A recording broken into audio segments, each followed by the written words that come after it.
The Goal of a Human Being is Happiness by Swami Shyam. Part 2. As food and breath are essential for a human being, so meditation is a must. When I was not born, I was not this body form with the understanding of I. Now with this understanding of I know that the body is the combination of multiple limbs combined together with the senses of action and the sense of knowledge.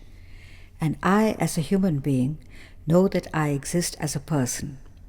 And I care to live as I am, and to know all that which is in the atmosphere around me, and all that which is in the atmosphere of the mind, whose imagination or knowledge is that I exist, and I am a body, and a name has been given to this body.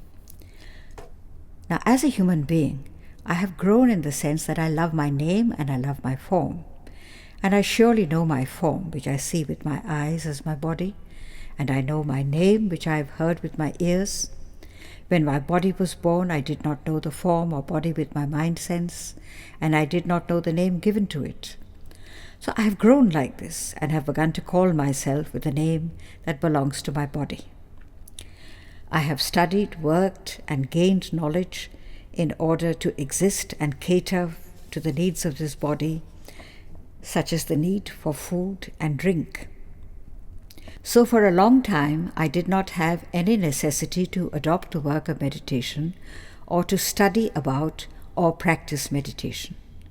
But when I began to think, I am the one who has to work to earn the money to support my body being, I began to reflect that when one grows bigger, nobody likes to support that body anymore. Father said, go away. Mother said, there is no place. Relations said, as long as you were a child, you were supposed to share and be supported, but now you should be independent. At that time, it became a necessity for me to think, contemplate, concentrate, and meditate on this. So many people are in the world, and up to this time, I ate food at home. I got things from mom and dad, and I lived in the home in which I was born. But why is it that now all are refusing to let me be near them and are promising that if you earn money and begin to live independently and support yourself, then we will be sharing love and affection, care and concern with you?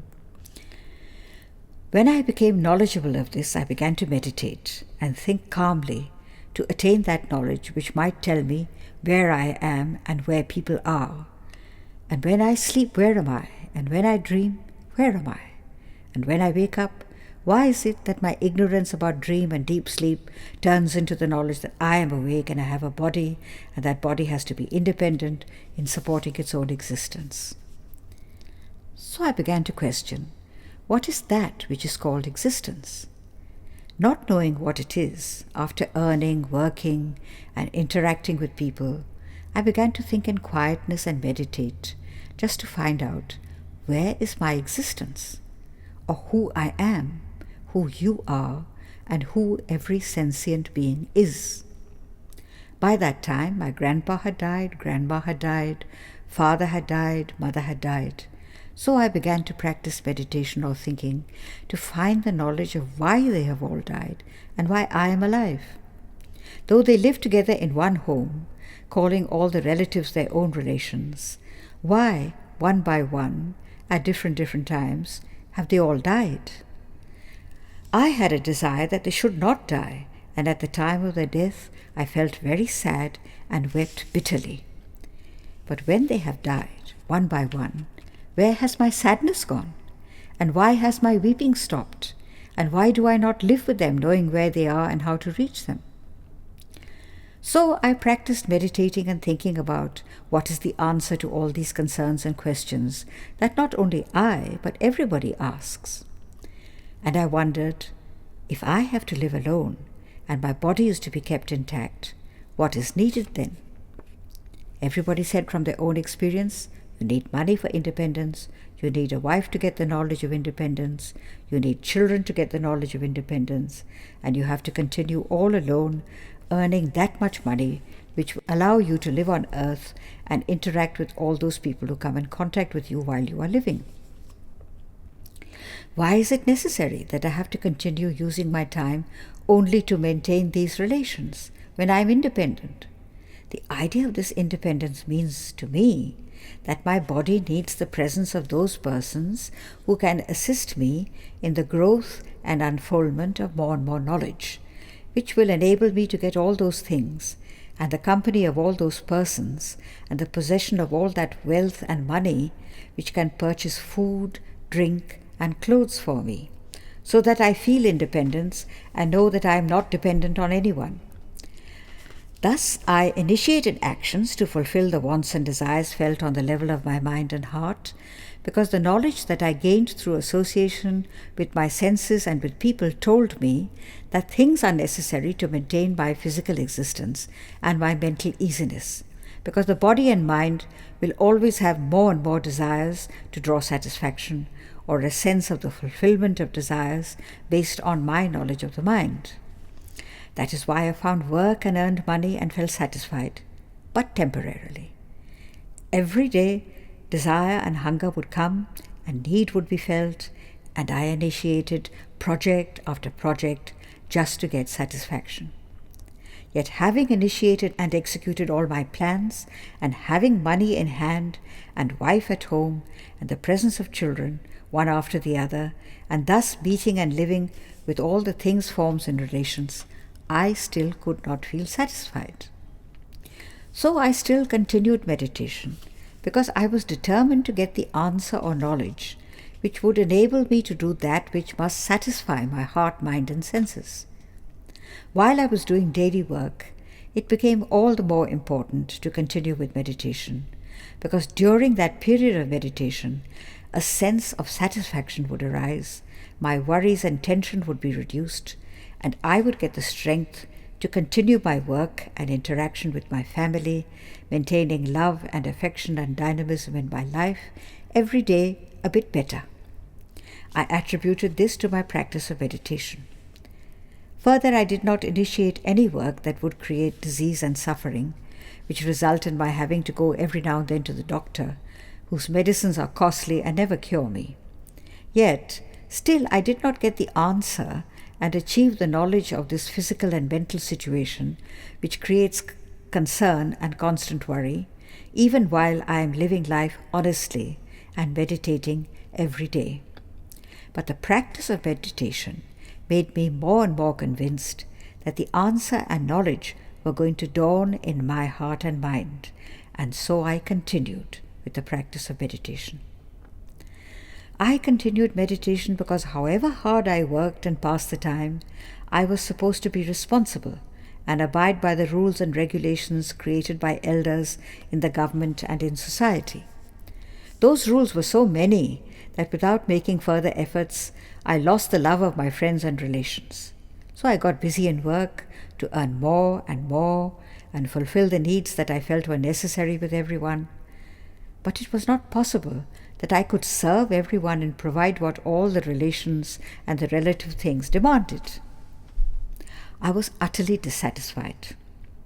I asked for the answer and resolution to these questions which were constantly nagging at my mind. And when I met a person who could answer them, my first question was, "Why is it that I am born?" The informer told me, "You are born, but it was not by any choice of yours." I said, "For whom am I living?" He informed me, "For yourself."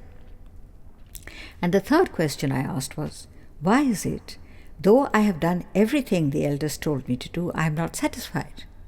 He said, "You are a human being, and you have to have this kind of dissatisfied mind, and this will go on and on. The result of meditation has not yet come, and you have not yet received that knowledge which will answer your questions. So if you want to be free from this unknowingness or ignorance of your mind, you have to continue meditating to expand your intellect, make it purified, and achieve more and more intelligence by putting your mind in the space of meditation, which is the pure sea of awareness. It lets your mind get absorbed in the subtlest, purest, highest awareness of your true self, which exists by itself and is the existence and source of all the sentient and insentient beings that have appeared on earth. For this reason you must meditate. At the same time, the meditation period will fill you with a power that cures your tension, agitation, sickness, and worry, and will enable you to have the knowledge of your true nature, which is freedom. And he said, all other questions are immaterial. The main question is, do I feel free or not? Am I fearless or not? Do I have the sense of deathlessness or not? Am I free from the sense of bondage or not?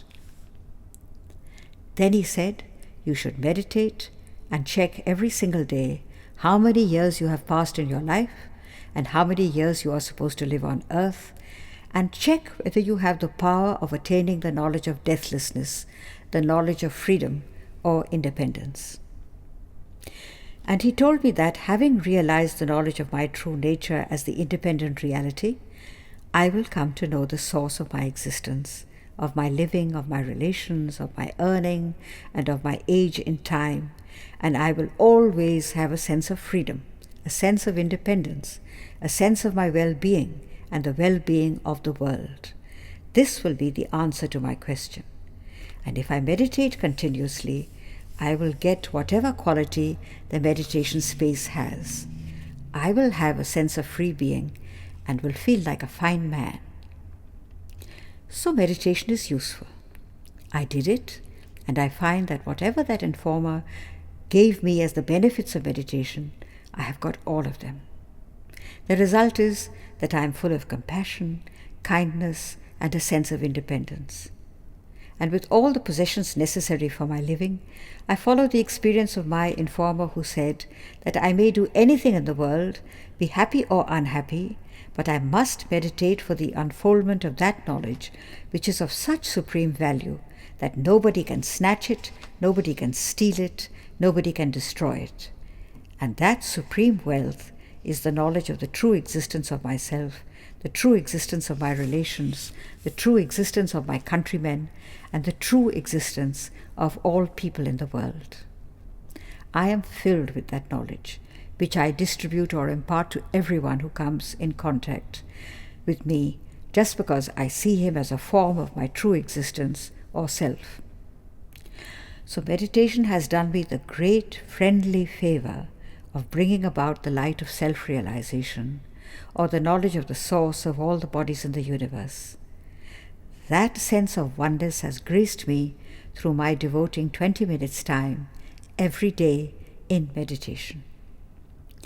Meditation can provide the state of awareness to an imperfectly designed mind. With that awareness, a human being becomes successful in fulfilling the duty and responsibility of being born on earth for himself, and he can share that same awareness with others and make them knowledgeable of their true nature as love, freedom, and knowledge, devoid of ignorance or hatred.